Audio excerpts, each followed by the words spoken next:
అంతర్జాతీయంగా గోల్డ్ ధరలు అయితే కొండకి కూర్చున్నాయి. గోల్డ్తో పాటు వెండి ధరలు కూడా అయితే విపరీతంగా పెరుగుతున్నాయి. ఇవాళ ఒక్కరోజు దాదాపుగా 10,000 పెరిగి 1,60,000 చొప్పున అయితే బంగారం ధర పలుకుతుంది. సో వెండి ధర చూసుకుంటే ఇవాళ ఒక్కరోజే 15,000 పెరిగేసి 3,30,000 దగ్గర వెండి ధరలు కూర్చున్నాయి. సో అంతర్జాతీయంగా ఏర్పడిన వాణిజ్య యుద్ధ వాతావరణం దృష్ట్యా కూడా ట్రంప్ విధిస్తున్న సుంకాల దృష్ట్యా పసిడి ధరలు కావచ్చు, వెండి ధరలు కావచ్చు, ఇవన్నీ అయితే కొండకి కూర్చున్న సిచ్యువేషన్ అయితే ఉంది. ఎక్కడ చూసినా సరే దీని గురించి మాట్లాడుకున్న సిచ్యువేషన్ ఉంది. కానీ పెళ్ళిళ్ళ సీజన్ కావడంతో అయితే ఏమాత్రం కూడా ప్రజలు ఆ కొనుగోళ్ళలో అయితే తగ్గడం లేదు. సో దీన్ని సేఫ్ ఇన్వెస్ట్మెంట్గా కూడా చాలామంది భావిస్తున్నారు. సో మనతో పాటు మాట్లాడడానికి ఇక్కడ బంగారం వ్యాపారులు ఉన్నారు. ఆయన అడిగి మరిన్ని వివరాలు తెలుస్తున్నాయి. సార్, ఎలా ఉన్నాయి ఒక్క రోజులో దాదాపుగా వెండి మీద 15,000, బంగారం మీద 10,000 పెరగడానికి అసలు ఈ రీజన్స్ ఏంటి, ఎలా జరుగుతున్నాయి? యాక్చువల్గా చూస్తే విపరీతంగా పెరిగిందండి. పెరుగుతుందని తెలుసు, కానీ ఇంత తొందరగా ఇంత ఫాస్ట్గా పెరుగుతుందని ఎవరు అనుకోలేదు. సో ముఖ్య కారణం ఏంటంటే డాలర్ అండి. యాక్చువల్గా ఇది డాలర్ వార్ ఉంది యాక్చువల్ చూస్తే. సో చైనా ఇంకా వేరే కంట్రీస్ డీడాలరైజేషన్ చేస్తున్నారు. అంటే డాలర్స్ తీసేసి వాళ్ళ బంగారం కొన్ని they are putting in the central banks. అది ఇలానే జరిగితే మళ్ళీ China is pitching yuan as the world currency. అది యాక్చువల్గా నిజం అయిపోతే బంగారం 250 అయిపోతుందండి. దానికి ఏం ఆపడానికి లేదు. సో సెకండ్గా సెంట్రల్ బ్యాంక్స్ కొన్నప్పుడు కొన్నాక లోపల వెళ్తుంది, అది బయటికి రాదు. సో దానివల్ల ఒక పర్మనెంట్ షిఫ్ట్ అవుతున్నాయి. మేము కూడా ఒక 130 అలా వచ్చినాక అనుకున్నాం కింద పడుతుందని, కరెక్షన్ వస్తుందని. కానీ ఇప్పుడైతే ఒకటి క్లియర్ అయిపోయింది, బంగారం తగ్గడానికి 10% మ్యాక్సిమం, పెరగడానికి మళ్ళీ 20%. సో ఎప్పుడైనా ప్రీవియస్ ఇంటర్వ్యూస్లో కూడా నేను ఒకటే చెప్పిన, ఒక 3 months కింద కూడా 150 టచ్ అవుతుందని. ఎవరు అనుకోలేదు, కానీ ఈరోజు అయిపోయింది. 1,58,159,000 గోల్డ్ ఉంది, పర్ గ్రామ్ నడుస్తున్నాయి. సిల్వర్ మాత్రం 325, 330.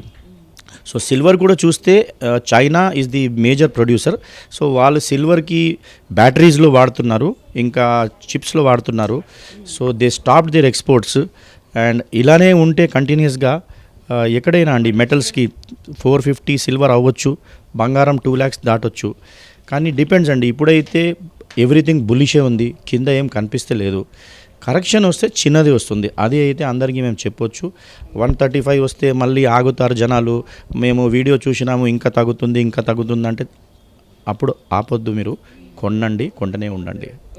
సో ప్రజలు కూడా ఎక్కువ మొత్తంలో ఇది సేఫ్ ఇన్వెస్ట్మెంట్గా కూడా భావిస్తున్నారు. సో ఈ బంగారం వెండి రెండు పోటాపోటీగా పరుగులు పెడుతూ ఉన్నాయి. సో ఇంకా కొద్ది రోజులు ఆగితే తగ్గుతుంది, ఎందుకంటే ఈ అంతర్జాతీయ అనిశ్చితి ఏదైతే ఉందో అది తగ్గితే మాత్రం ఇది ఇంకా పడిపోయే అవకాశం ఉన్నట్లు కూడా మరో వర్గం చెప్తుంది. దీనికి ఏమంటారు? అదే తగ్గితే 10% అండి. ఇప్పుడు ఒకటి అయితే పర్మనెంట్ షిఫ్ట్ అయిపోయింది. సో గోల్డ్ కరెన్సీ లాగా చూస్తున్నారు అందరూ, ఒక ప్రోడక్ట్ లాగా లేదు.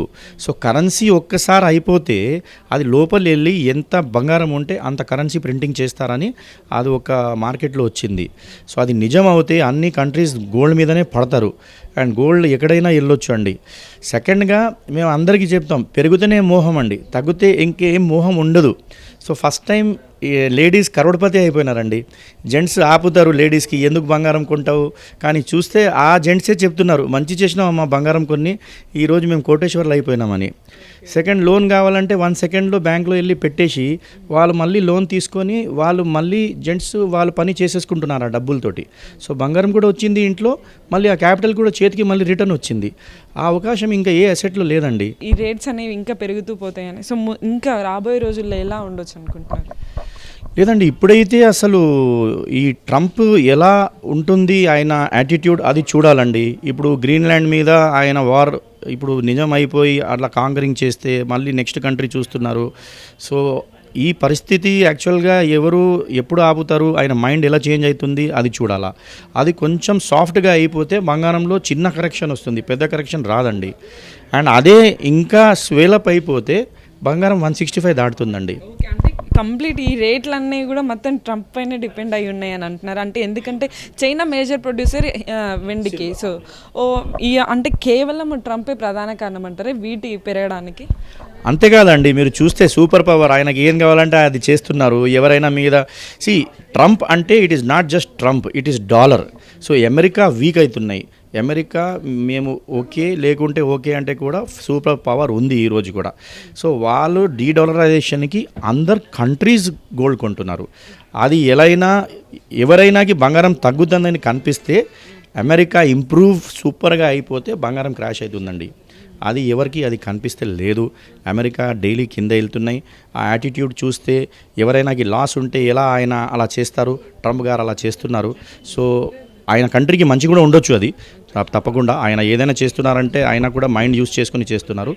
కానీ ప్రస్తుతంగా అయితే ఏం కనిపిస్తలేదండి. బంగారం సిల్వర్ కింద వెళ్తుందని ఏం కనిపిస్తలేదు. ఇది సేఫ్ ఇన్వెస్ట్మెంట్ అంటారా? దీనిలో ఇంకా పెట్టుబడి పెట్టొచ్చు అంటారా? ఎప్పుడైనా ఇన్వెస్ట్మెంట్ వర్డ్ బాగా ట్రిక్కీ అండి. ఇప్పుడు చూడండి, భూమిలో పెడితే బయట రావాలంటే బయట రావడానికి మన చేతిలో లేదు. కింద 10% పడితే కూడా బయట రావడానికి లేదు. బంగారం కింద పడితే కూడా అట్లీస్ట్ బయట రావాలంటే 1 సెకండ్లో బయట రావచ్చు. సో ఇన్వెస్ట్మెంట్లో ఎప్పుడైనా వన్ ఈజ్ లిక్విడిటీ అండి, సూపర్ ఉంది. సెకండ్గా యూనివర్సల్ యాక్సెప్టబిలిటీ. మీరు ఇక్కడ నుంచి షిఫ్ట్ అయినారు, బంగారం తీసుకెళ్ళొచ్చు. సో ఇవి అన్ని విశేషాలు. ట్యాక్స్ ఉంది. మన ఫైనాన్స్ మినిస్టర్ ఓన్లీ 3% పెట్టినారు. We are very thankful to the government. So అవి అన్నీ చూస్తే బంగారమే అండి.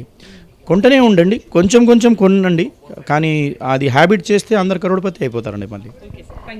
సో మొత్తంగా చూసుకుంటే అయితే అంతర్జాతీయంగా ఏర్పడిన వాణిజ్య అనిశ్చితి కారణంగా అయితే విపరీతంగా ఈ బంగారం ధరలు కావచ్చు, వెండి ధరలు కావచ్చు ఇవి పెరుగుతున్నాయని అయితే ఇక్కడ వ్యాపారులు చెప్తున్న సిచ్యువేషన్ ఉంది. మేము హైదరాబాద్. ఇప్పుడు గోల్డ్ని సేఫ్ ఇన్వెస్ట్మెంట్ అనుకుంటున్నారా? ఇప్పుడు తెలియదండి, చెప్పలేము. అంటే మనీ ఉంటే పెట్టుకోవచ్చు. మనీ ఎంతో కొంత ఇన్వెస్ట్ అయితే చేయాలి 100%. బట్ మొత్తం అంతా పెట్టేయడం అంత కరెక్ట్ విషయం కాదు.